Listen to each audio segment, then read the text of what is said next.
If you do enough cycling, running, triathlon, or any type of endurance training, you already know how stupidly expensive energy gels can get.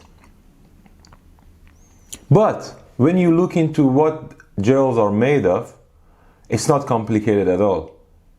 It's carb, water, sometimes electrolytes, flavor, and sometimes caffeine.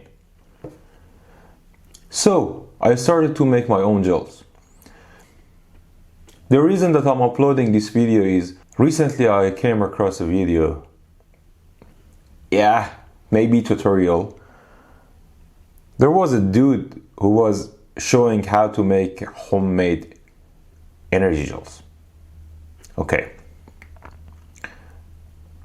He walked to the kitchen, casually used a 13,000 euro coffee machine to add flavor to homemade gel.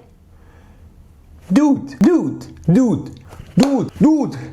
if your recipe requires a machine that costs more than my race bike, we are not talking about the same topic. I'm not in your team. I am not in your team. Anyways, we don't need to make things complicated. I'm jumping into the recipe and what you ultimately need. So, what you need is maltodextrin, fructose, water. By the way, this is tap water, gel container, some electrolytes, caffeine or whatever for flavoring, dealer scale. Yeah, if you don't have dealer scale, it's okay. You probably can get this because this is just measure and scoop or whatever they call it. Or if you don't have this even, a spoon, just steal it from your mom's kitchen, girlfriend, boyfriend kitchen, I don't know. Just steal it, that works because you just want to mix here and there and the rest is just I'm going to tell you how to do. That's all. You don't see 13,000 euro coffee machine here, right? And if you really want coffee in your gel, go take instant coffee. Mix it, let it cool down and add to your gel. Both gonna taste as shit as coffee, right? And also, we are not talking about fine dining here. It's gels.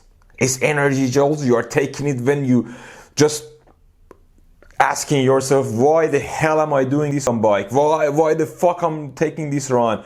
You know, all of these things coming to you. Just you're not taking gels in a party. It's when you're under pressure. So don't make things more complicated than they are.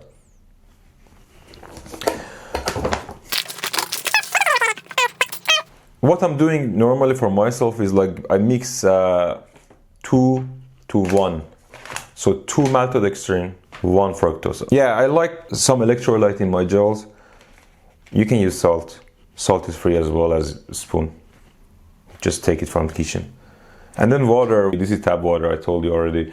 So also you need some reusable container, gel container. There are some brands they sell for 60 euro. Don't buy those. Buy normal Decathlon one. By the way, I'm not sponsored by Decathlon. They should sponsor me. Yeah, of course I'm not in a country that Decathlon sends, but like I can come to Germany and take it. So this is 250 milliliter. This is 150 milliliter. They are a little bit different. So this is a little bit softer. I use it for longer race or longer ride. This has a little bit of form, and I like both of them. They are really good. They have lock, and yeah, you can lock it and put it in your back pocket or whatever. So these are really good. And if you don't want fructose as well, it works. I just mixed malto with water, and that's good to go. Consistency. So how you control the consistency? You don't need to add gelling agent. We are not making things complicated. The whole mix has the quality of gel itself. Like it's not that watery. Yeah, of course you can add more water and make it more watery, but it's not so thin if you just control it. So I would myself always just add 2 to 1 maltose to fructose and then add water slowly. I'm gonna show you in a video later how to make it. And then for the taste, you can add instant coffee, you can add coffee powder, I don't know, whatever you want to add, like lemon juice, orange juice, candy taste. That's on you. Like for electrolytes, of course you can buy being sold as powder, and you can even chip it out and go for those electrolytes that's soluble in water. So the thing is, like, first you need to put the tablet in water and let it completely be flattened out, and then you can add it to the whole mix. The most important thing is, do not make this gel right before your race. You need to train your gut for these gels. I'm not gonna be responsible for you having big war with your stomach at the race day because you just mixed wrongly or this mix doesn't work for you. Yeah, we are all different. This thing works for me, maybe for you something else works. But technically speaking, you are not going out there and spend, I don't know, 120 euro for 10 gels, which probably gonna be half a liter, and from that half a liter is just 400 milliliter of water and gelling agent that doesn't do anything to you. Okay, let's say that we want to make 100 milliliter of gel. So we need 40 grams of malto. I'm gonna add to make it to 40. Yeah, 40 grams, let's say, exactly. It was 2 scoop 40 grams if you don't have the dealer scale, and then 20 grams of fructose. Exactly.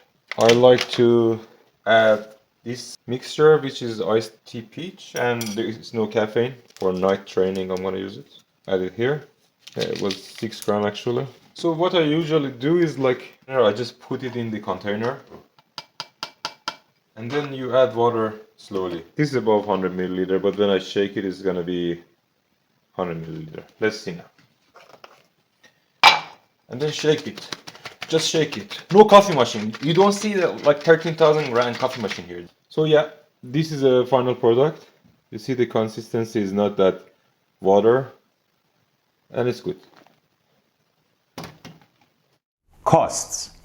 When I checked my bank account to see how much I spent on gels and sport nutrition the previous year 2025, which I just raced 20 races and I probably had 100 long ride and run in total, I spent well above 1,000 euro only in fueling.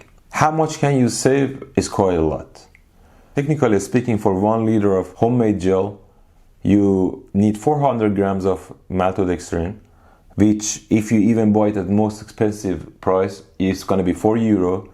You need 200 grams of fructose, 2 euro, and you probably need some salt or electrolytes.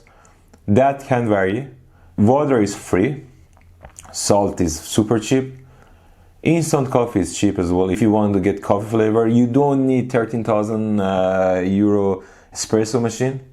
We are not playing that game anymore. And yeah, don't use gelling agent. Gelling agent just makes things more complicated than you want. And one other important aspect is, like, these homemade gels are not lasting long. You need to put them in a fridge, and normally I just make them one night before a race or training.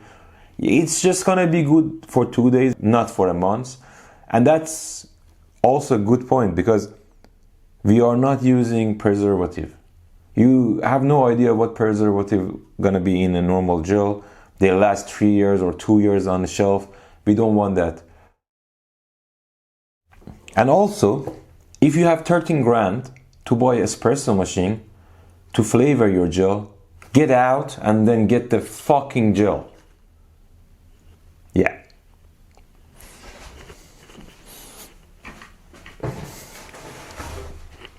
Dude!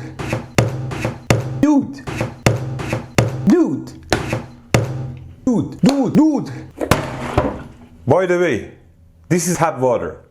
Tap water.